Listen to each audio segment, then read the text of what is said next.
Doctor Arvind सुप्पे Covid के जो task के हेड थे, एक्स KEM, उन्होंने बोला है कि 90 लाख लोगों को हर्ड इम्यूनिटी मुंबई में आ गई है। उन्होंने कहा 3 लाख लोग इफेक्ट थे, एक के पीछे 25 जन को हर्ड इम्यूनिटी आती है। तो 90 लाख लोगों को आज हर्ड इम्यूनिटी मुंबई में आ गई है, तो किसी को कुछ डरने की जरूरत नहीं है। सेकेंड वेव से भी हमको डरने की जरूरत नहीं है। 24 तारीख की मुंबई मिरर में उनका बहुत बड़ा इंटरव्यू था। उनका बोलना बहुत सिंपल है, 3 लाख लोग इफेक्ट थे, 90 लाख को हर्ड इम्यूनिटी आ गई है। उसका मतलब क्या है? उसका मतलब ये है कि ये 3 लाख लोग बाहर घूमे थे, उनके लिए पर पर्सन से 25 जन को हर्ड इम्यूनिटी आ गई है, 25 जन सेफ हो गए। तो आज जो हम कर रहे हैं, साथ में बैठे हैं, मास्क नहीं पहने हैं, गले मिला रहे हैं, हाथ मिला रहे हैं, ये हमको हमेशा करना चाहिए। एक केस स्टडी देता हूं मैं सिंपल सा। हमारे 2 राज्य लेते हैं हम, पंजाब और केरल। केरल में मैं हमेशा जाता हूं, कोचीन, कन्नूर, कोट्टायम। वहां पर लोग 2-2 मास्क पहन के घूमते हैं, बच्चे भी 2 मास्क पहन के घूमते हैं, हैंड ग्लव्स हमेशा रहता है। पंजाब सेम पॉपुलेशन करीब 3 करोड़, कोई मास्क नहीं पहनता है, रोज गले मिलते हैं। तो वहां का केस स्टडी क्या है? पंजाब में टोटल एक्टिव केसेस 2300, केरल में active cases 70,000।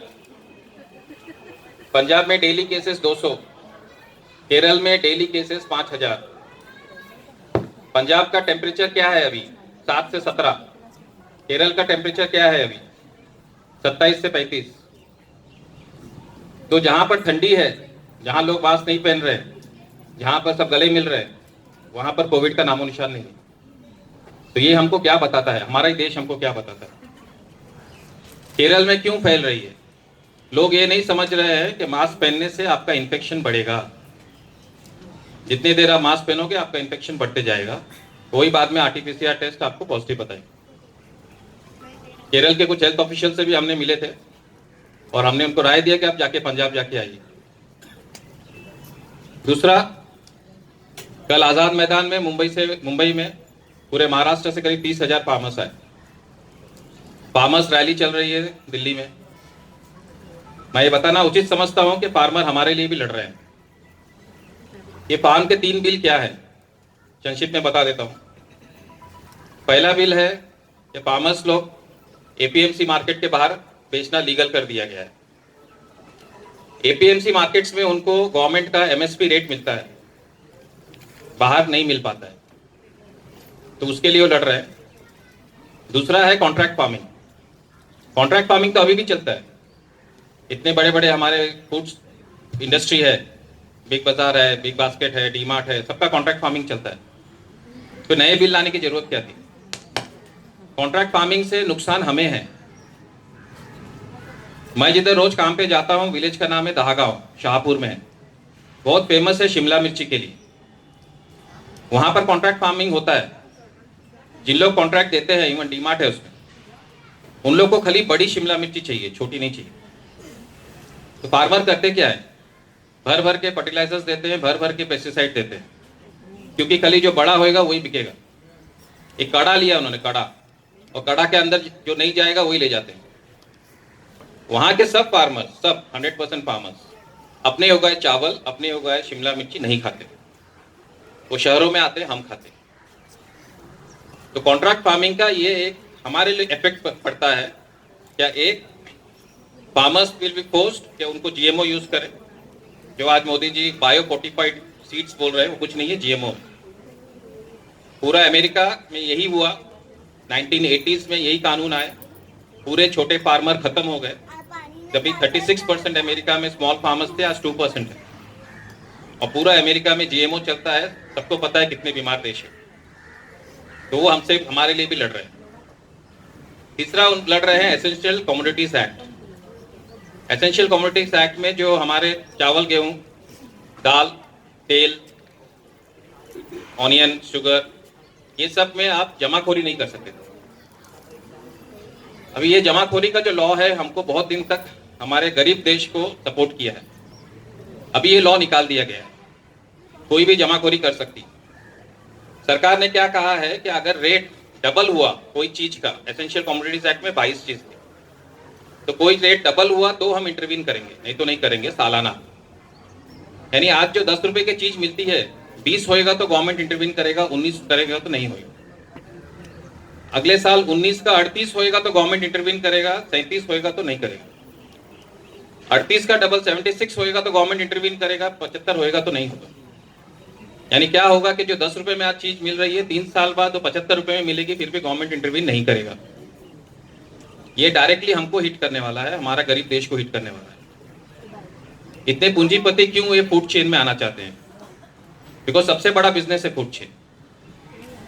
Big basket, big बाजार, डी मार्ट, जियो, अमेजन, सब लोग फूड में आ गए। सबसे बड़ा चीज है ये फूड। और एसेंशियल कमोडिटीज एक्ट इसको कंट्रोल में रखा था, जो निकाल दिए गए। इससे बड़ा चीज फार्मर्स ने क्या किया?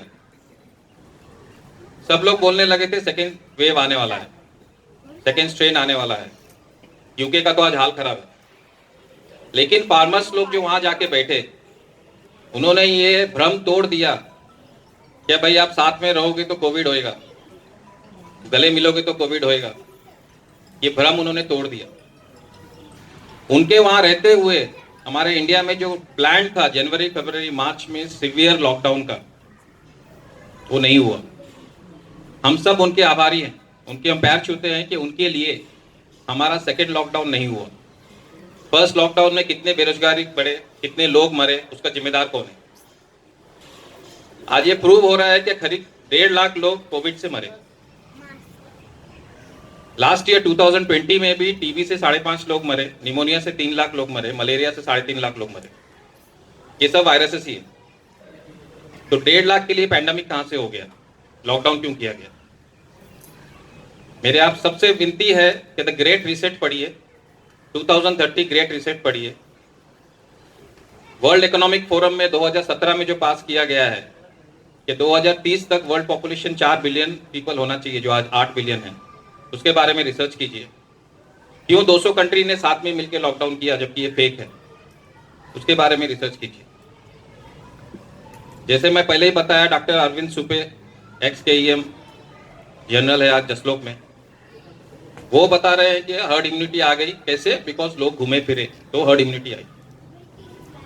तो जो लोग घूमे फिरे, जैसे हमारे वॉचमैन है, हमारे सपोर्ट स्टाफ है, हम उनके आभारी हैं कि उनके लिए हमको हर्ड इम्यूनिटी आई।